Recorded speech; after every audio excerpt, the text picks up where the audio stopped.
कुंभकर्ण का वरदान बना अभिशाप। दोस्तों, जब रामायण में रावण के भाई कुंभकर्ण की बात की जाए तो वो अपने विशाल शरीर और अपनी भूख से ज्यादा अपनी गहरी नींद के लिए जाना जाता था। माना जाता है कि राक्षस वंश का होने के बावजूद भी कुंभकर्ण तीव्र बुद्धि के साथ बहादुर भी था। उसकी शक्ति का अंदाजा आप इसी बात से लगा सकते हैं कि जब रावण युद्ध में कुंभकर्ण पहुंचा तो उसने चारों ओर हाहाकार मचा दिया था तथा उसने श्रीराम की आधी सेना को तो उसके पैरों तले रौंद दिया था। उसकी इस शक्ति के कारण देवराज इंद्र भी उनसे ईर्ष्या करते थे। एक बार तीनों भाई रावण, कुंभकर्ण और विभीषण एक साथ ब्रह्मदेव की तपस्या कर रहे थे। कई हजारों वर्षों की कड़ी तपस्या के बाद प्रसन्न होकर ब्रह्मा जी ने उनसे वर मांगने के लिए कहा।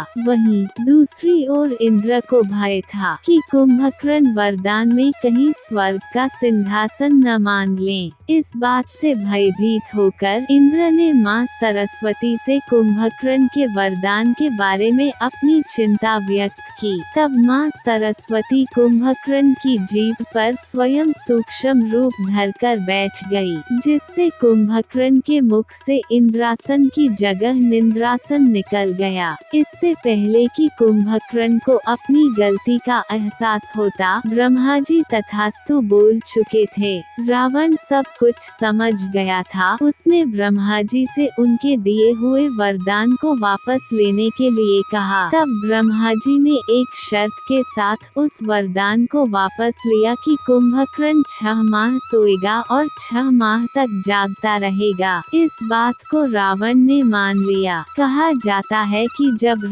रावण का युद्ध हो रहा था तब कुंभकर्ण सो रहा था। तब उसके 6 माह पूर्ण नहीं हुए थे कि उसे जगाने की कोशिश की गई। बहुत प्रयास करने के बाद ही वो नींद से जागा था। ऐसी मान्यता है कि कुंभकर्ण जब 6 माह पूर्ण होने के बाद जागता तो उसे श्रीराम को मारना लगभग असंभव था।